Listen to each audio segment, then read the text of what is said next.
My husband and his mistress ended up in the ER after too much fun. What the doctor revealed left them in tears. And before we begin, take a second to like this video and subscribe to the channel, because this story might change the way you see love, betrayal, and strength forever. The shrill ringing of the phone tore through the thick silence of the small Boston apartment at 2:17 a.m. on a Wednesday. It was the kind of sound that any wife has learned to fear. The kind of sound that signals calls you prey you will never have to receive. In the hazy space between sleep and wakefulness, I reached out into the darkness, my fingers fumbling over the surface of the nightstand, knocking my glasses, a jar of cream, a hair clip, before finally touching the screen that was vibrating violently. My heart was already beating faster before I even managed to see who was calling. My brain automatically skimmed through all the worst scenarios people whisper about when it comes to a middle-of-the-night call. A car accident, a heart attack, my younger brother's son, my parents back in my hometown, or something even worse that I didn't dare to name. "Mrs. Carter?" A woman's voice came through, steady, clear, professionally polite. The kind of voice that has grown far too used to delivering bad news in the darkest hours of other people's lives. "This is the emergency department at St. Luke's Hospital. Your husband, Mr. Daniel Carter, was brought in tonight as an emergency case. Could you come to the hospital as soon as possible?"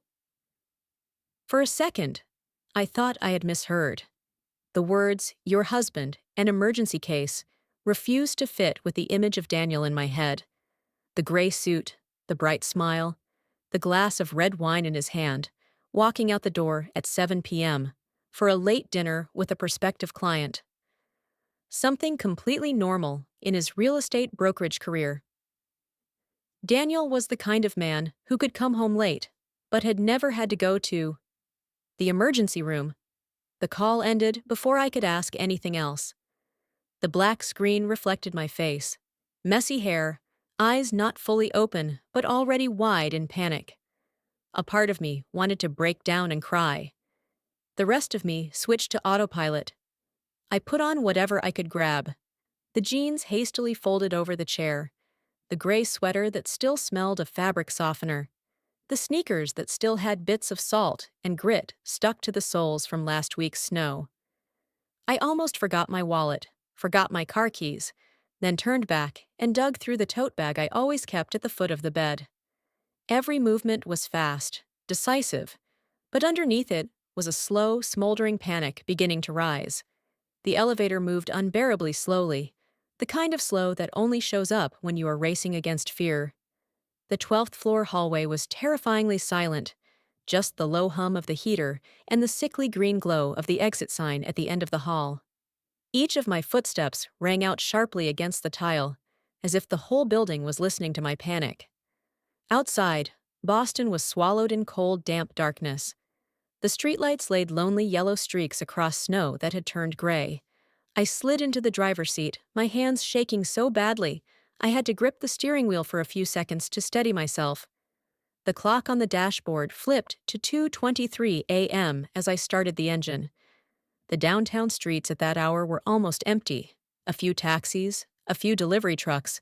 I drove nearly unable to remember each stretch of road, but my mind kept drawing worse and worse scenes. Daniel in an accident on the way home. A brain hemorrhage, a stroke. Lying motionless on a stretcher, tubes tangled everywhere. Then, a thought flashed through my mind, and I pushed it away almost automatically, like slapping myself inside my own head. Not the time to doubt, I told myself. Not the time to think about those late dinners with clients that stretched past midnight. The calls I had to make 3 or 4 times before he finally answered. His breath slightly rushed as he said, "I'm in a meeting. I'll call you back later." I gripped the steering wheel so tightly, my knuckles turned white, as if I could crush that unease until it shattered and disappeared. The emergency department of St. Luke's Hospital was lit up like daytime when I burst through the glass doors. The fluorescent lights slammed into my eyes, cold and sharp like a blade. The bitter smell of disinfectant mixed with old coffee, sweat, and thick, heavy worry, so dense you could almost taste it on your tongue. A middle-aged man clutching his head in pain, a little boy with his arm wrapped in bandages, an elderly woman wheezing in a wheelchair. Each one was a separate story exploding at nearly 3 a.m. No one knew or cared that my world had just started to crack apart right at the intake desk in front of me. "I'm Claire Carter," I said breathlessly to the nurse behind the desk, who was typing something into the computer, dark circles under her eyes from the night shift. "My husband, Daniel Carter, was just brought in." She glanced at the screen, a few quick clicks, clearly too familiar with panicked faces like mine. "Yes, he's in treatment area A3. Come with me." Her voice was soft, but there was a layer of exhaustion underneath, like this was just one of hundreds of crises she had to walk people through every week. We walked past long white corridors, posters on the walls about stroke prevention, blood pressure control, routine checkups. Every closed door hid a different version of disaster. A baby crying, the beep of monitor machines, a doctor loudly calling out medication names, the rattle of carts across the floor. My shoes made dry clicking sounds on the tile, my heart beating in time with the beeping of some monitor in the next room.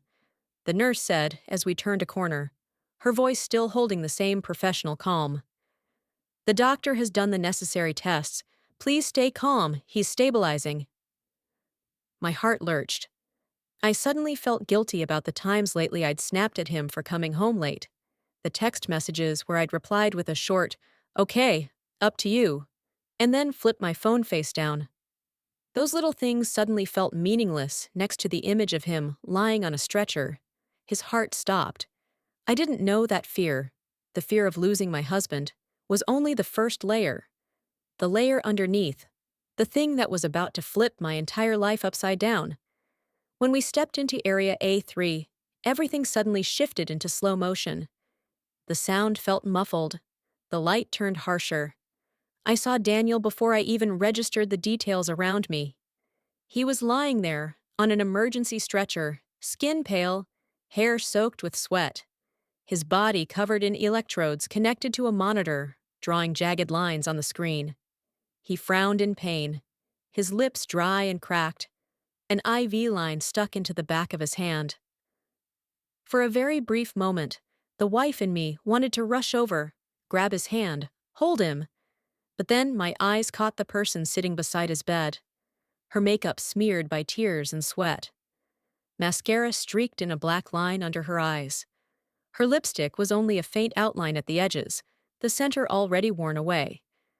Her curled hair was a mess, strands stuck to her temples and neck.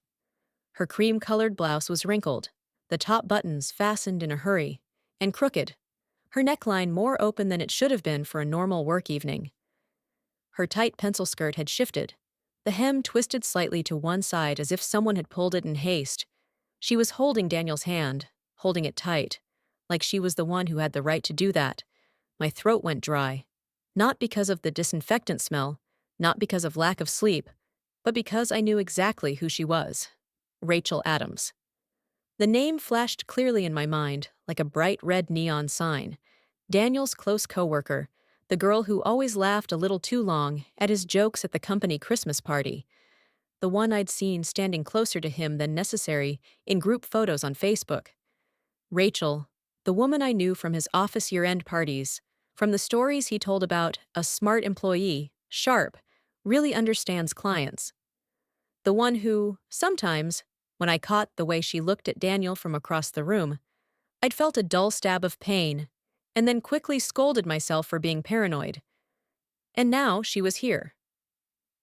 After 2 a.m., in the hospital emergency department, sitting close to my husband's bed, her clothes disheveled in that exact way that any grown woman understands, means she's just been through something. The direct visual confirmation of what I had suspected, but never wanted to admit, hit me like a blow. My husband's work dinner was clearly something else entirely, and whatever medical emergency had brought them to the hospital together had happened under circumstances that made their relationship impossible to deny. The attending doctor walked toward us with steps that were firm but not rushed. Her shoes made soft clicking sounds against the polished white tiles of the emergency area. The fluorescent lights reflected off the small name tag on her white coat. Dr. Sarah Mitchell, Emergency Medicine. Her eyes were not panicked, not curious, not surprised. They were the eyes of someone who had seen enough families fall apart on long nights like this one. "Mrs. Carter," she said, giving a slight nod in my direction, her voice calm, carrying a weight all its own. "Before we discuss discharge plans and further care, I need to make sure that the people present here fully understand the current medical situation." She glanced very quickly at Daniel, then Rachel, just one glance. But I saw it. She knew. Dr. Mitchell pulled the privacy curtain around Daniel's treatment area and reviewed her medical file with the careful attention required for an important diagnosis. The clinical environment, sterile lighting, monitoring equipment beeping steadily, the sharp smell of disinfectant, created a surreal backdrop for what was about to become one of the most devastating moments of my adult life. "Mr. Carter, Miss Adams." The way she said their names sounded more like reading a verdict than part of a medical procedure. "All the tests we performed tonight," she paused at exactly the halfway beat, "came back positive for chlamydia." I felt the air freeze. The monitor kept beeping steadily. "In addition, there is a secondary bacterial infection. This condition requires immediate antibiotic treatment." She turned another page in the file. I could see the lines of text, but my eyes could not read anything. "If treatment is delayed," she said, her voice neither higher nor lower, but heavy like a stone dropping into water, "the risk of complications is very high." The silence that followed her words was absolute and suffocating. Daniel did not move. His face went completely pale, as if all the blood had been drained from him in an instant. Sweat dotted his forehead, along his hairline. His dry, cracked lips moved slightly, but no sound came out. Rachel was different. She raised both hands to cover her mouth. Her old nude-colored nail polish trembled. I saw her shoulders begin to shake. Then a sob escaped, very small at first, then growing louder. Not the kind of crying out of regret. Not the kind of crying out of shame. It was the crying of someone who had just realized that the price of a few stolen hours was not only moral, but her own body. For me, time seemed to come to a complete stop as I processed the implications of what I had just heard. My husband's affair was no longer just a matter of emotional betrayal. It had now created clear health risks, directly affecting me and potentially impacting the entire structure of our family. The abstract concept of marital unfaithfulness had been turned into test results, medical diagnoses, and a treatment plan that would require weeks of careful monitoring. Dr. Mitchell kept speaking. Her voice was steady, clear, professional. "The antibiotic treatment will last at least 2 weeks. During that time, intercourse should be avoided, and secondary symptoms must be monitored."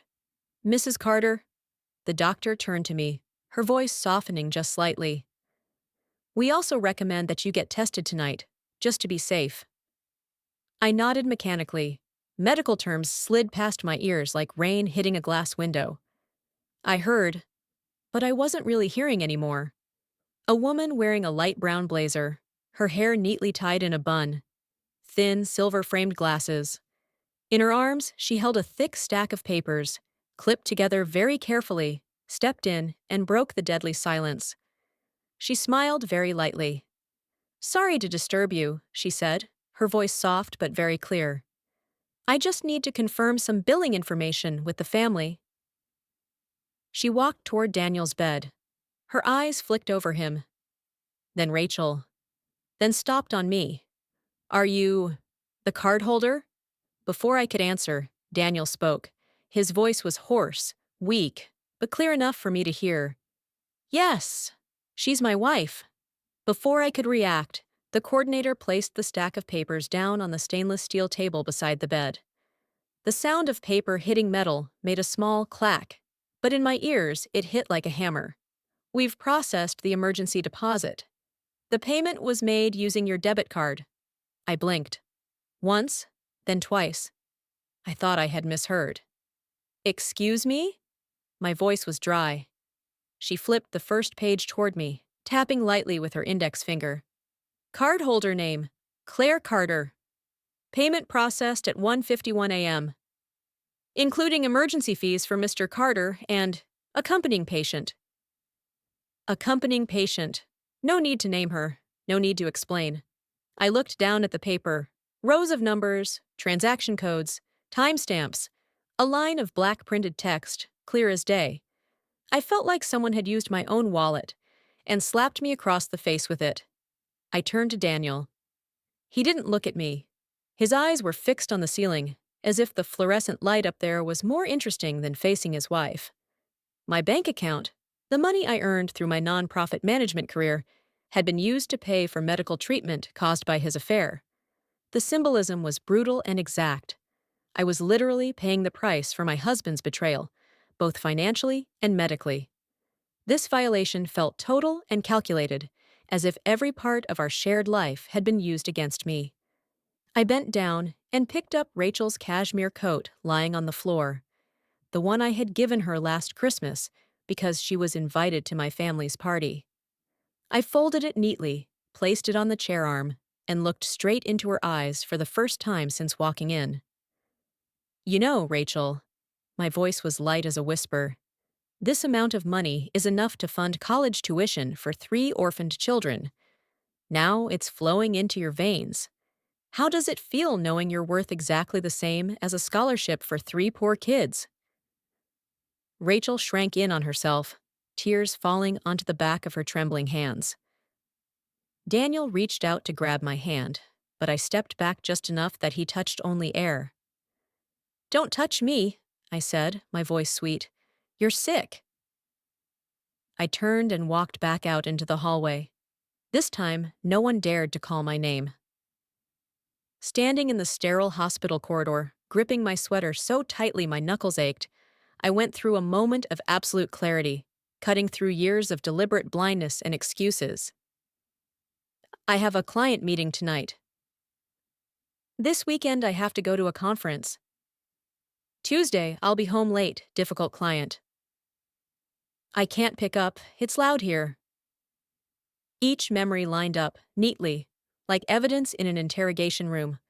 All the times I pushed away my instincts, told myself, don't be paranoid, scolded myself, don't ruin the marriage with negative thoughts. I chose trust instead of confronting. I chose fake peace instead of unpleasant truth. And now, I was standing in a hospital hallway at nearly 3 a.m, knowing my bank card had just been used to pay the bill for my husband's betrayal. I closed my eyes, took a deep breath. The smell of disinfectant filled my lungs. Cold, dry, clear. And for the first time in years, I wasn't thinking, how do I save this marriage? But, how do I save myself? That moment wasn't loud. No tears, no drama. Daniel's attempts to speak, to explain, to downplay the situation, were met with a clarity so sharp that even I was surprised by it. Don't, I said to him with a firmness that came from deep inside my subconscious. Not here, not now, not anymore. Stepping out of the treatment area and into the main hospital corridor, I felt the weight of 10 years of marriage pressing down on my shoulders, like a burden I was finally ready to set down. The fluorescent lights, which had always felt harsh and institutional, suddenly became bright in the most literal sense of the word. Everything was becoming clear in ways I had avoided for far too long. The ride home passed in silence, broken only occasionally by Daniel's attempts to explain or apologize, those efforts falling like stones into a deep abyss, slipping into the empty space between us. His shame was visible and genuine, but it had nothing to do with the decisions I was making about the future of our relationship. At home, I moved into the guest bedroom, a physical separation that marked the beginning of a legal and emotional process that would eventually lead to the dissolution of our marriage. This symbolic act was crucial to me. I was no longer living alongside someone who had completely disregarded my health, my trust, and my financial security. The following weeks became a series of doctor's appointments, tests, and legal consultations, turning my daily routine into a structured process of protecting my health while preparing for divorce. My doctor, Dr. Elizabeth Warren, confirmed what I had feared, that I too had been infected, making Daniel's betrayal not only emotionally damaging, but physically harmful to my health. Sitting in the waiting room with antibiotic prescriptions and follow-up testing procedures, I experienced a profound shift in how I understood my autonomy and self-worth. I was no longer a wife dealing with marital problems. I was a woman taking decisive action to protect her health, finances, and future from a man who had proven he was willing to sacrifice all of it for his own immediate gratification. My consultation with divorce attorney Linda Harrison provided the legal framework for what was already an emotional certainty. Linda's office, filled with law books and certificates showing her expertise in family law, became the place where I learned about asset division, alimony calculations, and the possibility of pursuing damages for marital misconduct, especially since Daniel had misused my financial resources. For the first time in many weeks, I felt empowered rather than victimized. The legal system offered mechanisms to address the specific harm Daniel had caused, while medical treatment provided clear protocols to restore my physical health. The road ahead, though challenging, was now illuminated and achievable. I walked into the living room, opened the MacBook, and turned the screen toward Daniel. On the screen was the divorce petition package already prepared, my signature and Linda Harrison's signature already placed on the last page, only waiting to be filed with the court. I pushed the laptop closer so he could read every line clearly. Daniel, you have exactly 72 hours to pack your things and get out of this apartment. The prenuptial agreement we signed in 2012 is still fully valid. Clause 14.3. Adultery accompanied by health risk and misuse of joint finances nullifies all property rights of the offending party. That means you don't get a single cent from the house, from the investment fund, from the stocks I bought with my own salary. Daniel's hand shook so badly that the glass of water on the table trembled with it. His face went pale, without a trace of blood. Claire, can we talk? Do you really want to destroy everything just because of one mistake? His voice cracked, trying to cling to the sweet tone that had softened me for 10 years. I closed the laptop, the dry click sounding like the final strike of a judge's hammer. Calling his systematic deception, health endangerment, and financial abuse one mistake showed he still fundamentally misunderstood both the scope of his betrayal and the lasting nature of its consequences. My answer came from the clarity I had accumulated over the weeks since that night in the emergency room. Daniel, I replied, with the calm authority of someone who had moved past anger and into action, you risked my health, betrayed my trust, and used my money to fund your unfaithfulness. That is not a mistake. It's a series of choices that revealed who you really are. And I no longer want to build a life with someone who makes those choices. Daniel collapsed to his knees on the wooden floor, tears streaming down his face. The first time I had ever seen him cry like a child. Claire, I'm begging you. Can we go to marriage counseling? I'll change. I swear. I picked up my car keys, put on my cashmere coat, and walked past him without even looking down. Too late, Daniel. You had plenty of chances to change. You just didn't. Now I'm just changing your address. Out of my life. I opened the front door, the hallway light spilling in and casting his pathetic shadow long across the floor. 72 hours. After that, the locks will be changed. The security cameras are on 24/7. If you try to break in, I'll have another criminal case to play with. The door closed behind me with a final, decisive click, sweeter than any verdict I had ever heard in my life. Daniel's career began to collapse when news about the emergency room incident and his relationship with Rachel spread throughout the office. Rachel, it turned out, was not only his lover, but also his direct subordinate, creating HR violations that triggered a full internal workplace investigation. 3 weeks after the hospital night, I sat in a small cafe on Newbury Street, a glass of black cold brew with no sugar in front of me, watching my phone screen vibrate nonstop. A message came from Ashley, the HR director at the real estate company where Daniel worked. Claire, you need to know this. The board has just opened an official investigation into Daniel. They discovered the relationship between Rachel and Daniel.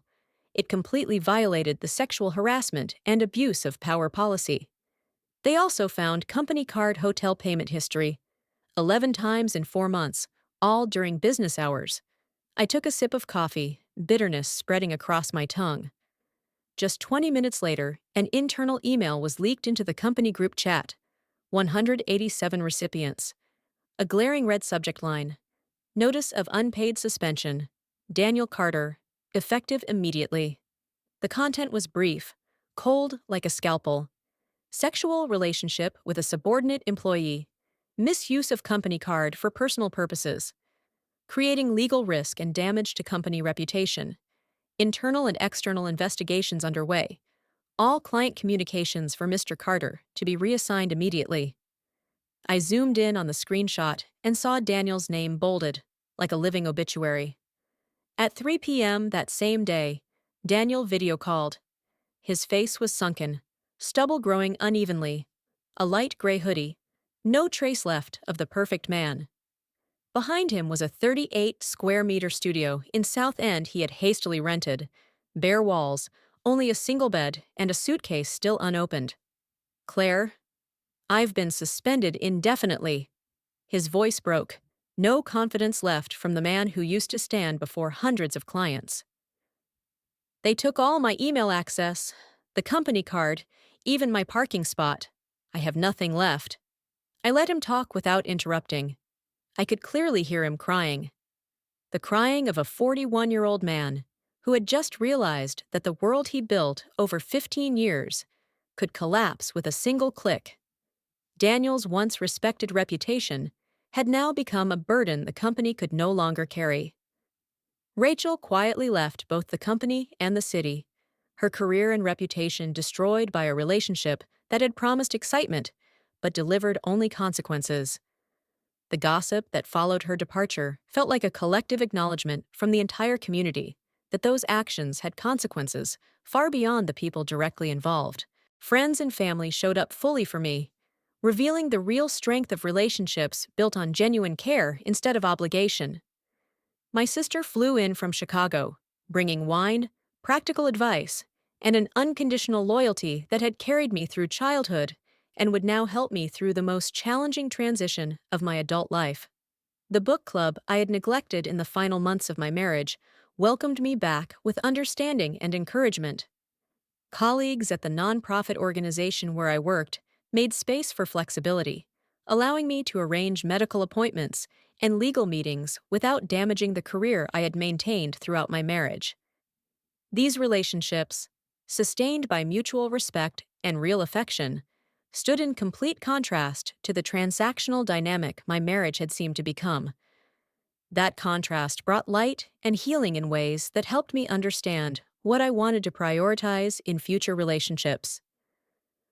The months following the divorce proceedings brought challenges I had not anticipated: grief for the life I thought I was living, anger at my own deliberate blindness, and the practical difficulties of building an independent household after 12 years of shared living. Yet those difficulties came alongside discoveries that surprised me with their richness and satisfaction. I began running, at first as a form of stress relief, but gradually as a source of physical achievement and mental clarity. The early morning miles through Boston neighborhoods gave me time to reflect, helping me process the emotional complexities of rebuilding my identity as a single woman approaching 40. Therapy with Dr. David Smith, a counselor specializing in trauma recovery and relationship transitions, provided frameworks for me to understand how my marriage had deteriorated and strategies to avoid similar patterns in future relationships.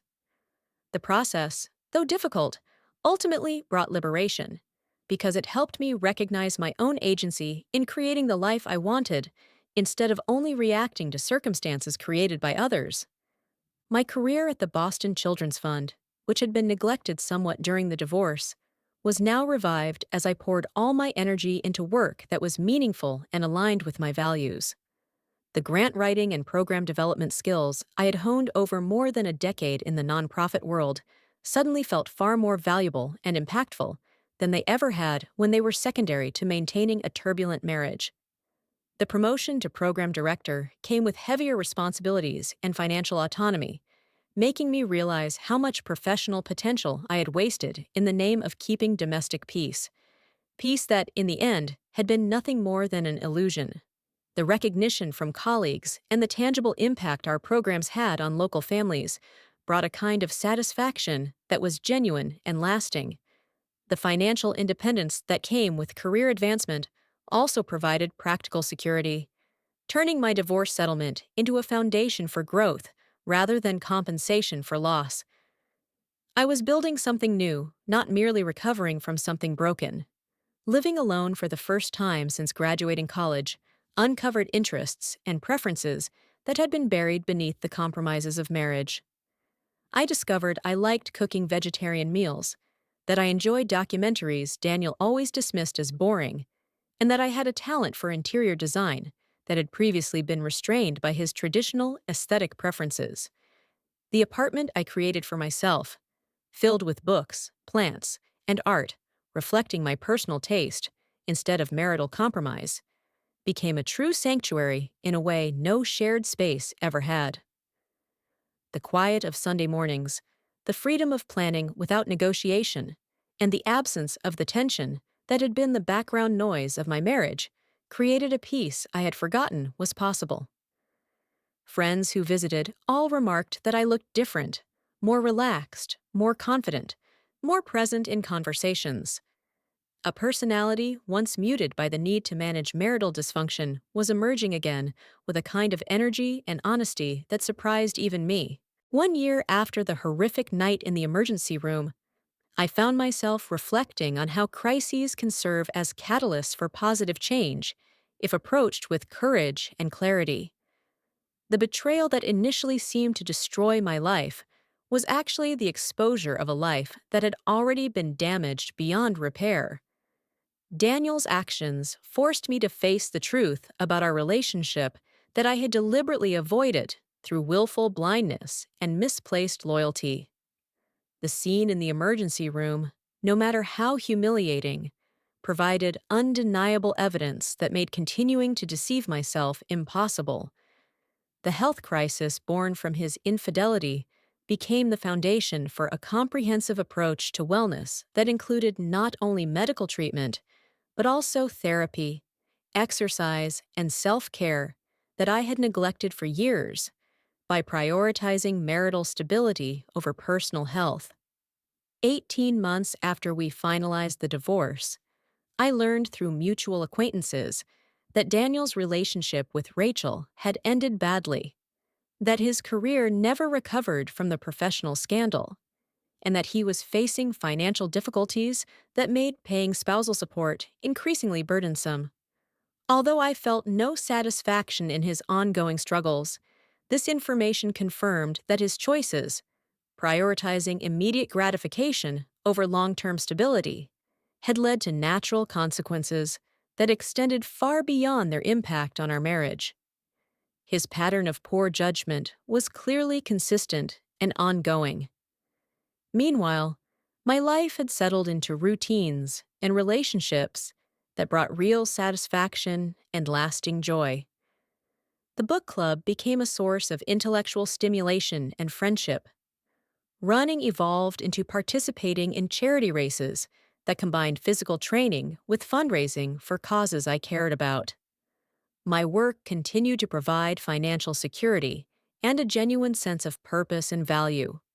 What I took from this experience was that self-respect cannot be maintained through loyalty to people who fundamentally do not respect you. The energy I had invested in preserving a marriage that only existed in my imagination was now being used to build a life that truly reflected my values and priorities. The discovery in the emergency room that first felt like the worst night of my life ultimately became the catalyst for the best decision I ever made. The decision to choose myself over a relationship that was systematically undermining my health, finances, and sense of self-worth. The call at 2:17 a.m. was indeed an emergency, but not the kind I had imagined during that terrifying drive through Boston. It was an urgent intervention into a life that was slowly being destroyed by a man I loved, but who clearly did not love me enough to protect me from the consequences of his choices. The woman who answered that call, and the woman who rebuilt her life afterward, were separated not just by time, but by the hard-won wisdom that only comes from surviving betrayal and choosing maturity over bitterness. The emergency room was the beginning of my healing process, not only from a sexually transmitted disease, but from a relationship that had been slowly poisoning my life for years. That horrific night became the foundation for everything good that followed. Proof that sometimes the worst thing that can happen to you can also be the best, if you have the courage to see clearly and act accordingly. If this story touched you, or reminded you that your worth is never defined by someone else's betrayal, tell me in the comments. Have you ever chosen yourself after someone broke your trust? Your story might help someone else feel less alone. Don't forget to like this video, subscribe to the channel, and turn on notifications so you won't miss the next story.